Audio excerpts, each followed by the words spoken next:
Bonjour, j'aimerais vous raconter l'histoire de Lilou. Lilou, c'est une petite fille qui habite le quartier du Bout du Quai. Vous connaissez? C'est dans la cité des Quatre Ports à Dieppe. Elle est connue dans tout le quartier, comme une gamine plutôt heureuse et joyeuse. Mais voilà qu'un jour, commencent à lui arriver des soucis. Elle joue au ballon sur la place, en face de chez elle avec son petit frère Brian. Et en voulant attraper le ballon, elle trébuche sur un caillou. Elle se fait mal au genou et il se mit à saigner. À ce moment-là, Lilou ressent une forte douleur et elle se met à pleurer très très fort. Sa maman, entendant ses pleurs, sort de la maison pour voir ce qu'il se passe.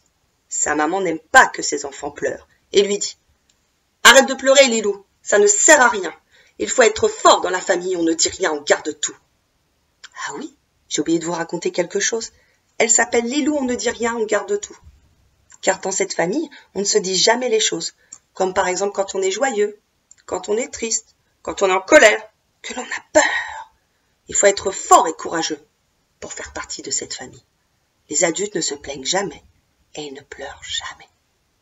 Alors Lilou, ne pouvant exprimer ce qu'elle ressent, elle décide de mettre toute sa tristesse et sa douleur dans la jolie poche de sa robe.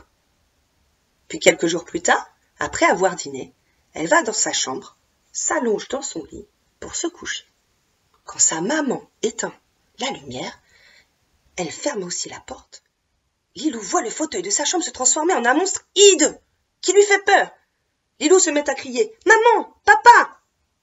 Son père arrive et lui demande « Mais qu'est-ce qui t'arrive, Lilou? Pourquoi tu cries comme ça ?» Comme il a allumé la lumière, le monstre a disparu. Alors Lilou essaye d'expliquer à son papa « Il y avait un monstre là, papa, juste là !» Son papa lui répond « Mais c'est n'importe quoi, Lilou, c'est encore ton imagination.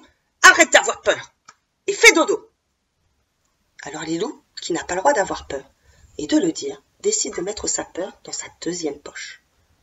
Sa robe commence à être un petit peu lourde, mais puisqu'elle n'a pas le droit de dire à son papa qu'elle a peur, eh bien, elle la garde avec elle.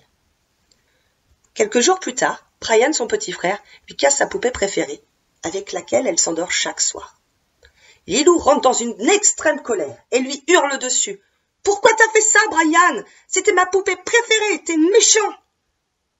Elle va voir ses parents et leur dit « Regardez ce que Brian a fait, il a cassé ma poupée, je suis en colère !»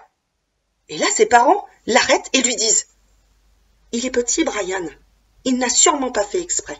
C'est toi la plus grande de la famille, tu dois montrer l'exemple. » Alors Lilou met sa colère dans sa poche.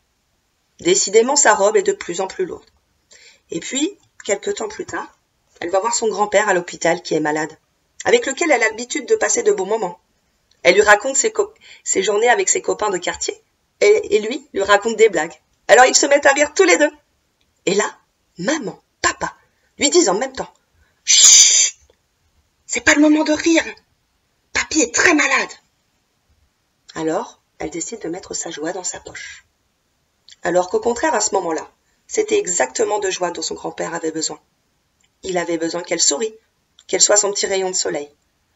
Alors Lilou a dans ses poches de la tristesse, de la joie, de la colère et de la peur. Et sa robe pèse de plus en plus lourd. Elle pense donc qu'elle doit garder toutes ses émotions pour elle et qu'elle n'a pas le droit d'en parler à quelqu'un. Mais le lendemain, sur le chemin de l'école, avec sa robe qui est toujours aussi lourde, elle rencontre la vieille dame nommée Dédé, qui habite la maison toute colorée, là-bas, au bout de la rue du Petit Enfer. Tout le quartier la connaît, Dédé, mais personne ne lui parle, car elle est un peu étrange, un peu bizarre, comme on dit. En effet, quand on la croise dans le quartier, ou que l'on passe devant chez elle, parfois elle pleure, parfois elle rigole, parfois elle se met en colère après les gens qui passent devant chez elle, et aussi parfois, elle s'enferme dans sa maison plusieurs jours comme si elle avait peur.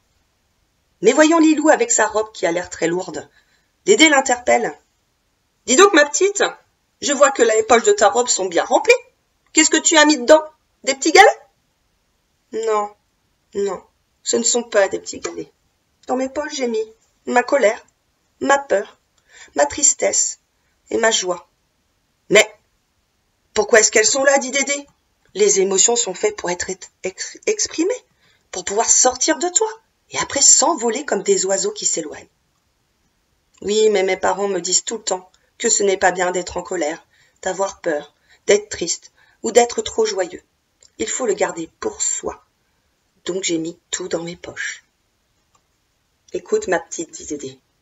Tes parents font ce qu'ils pensent être bien pour toi. Mais peut-être qu'eux aussi n'ont pas appris à quel point c'était important d'exprimer ce que l'on ressent. Alors, prends tout ce qu'il y a dans tes poches, laisse-les sortir, et souffle dessus comme un oiseau qui s'envole. Comme si tout à coup, tes peurs, tes tristesses, tes colères et tes joies que tu n'exprimes pas s'envolent et te libèrent.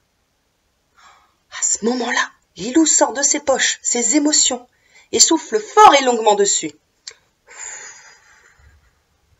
Dès cet instant, Lilou se sent drôlement plus légère. Elle peut à présent presque voler quand elle marche.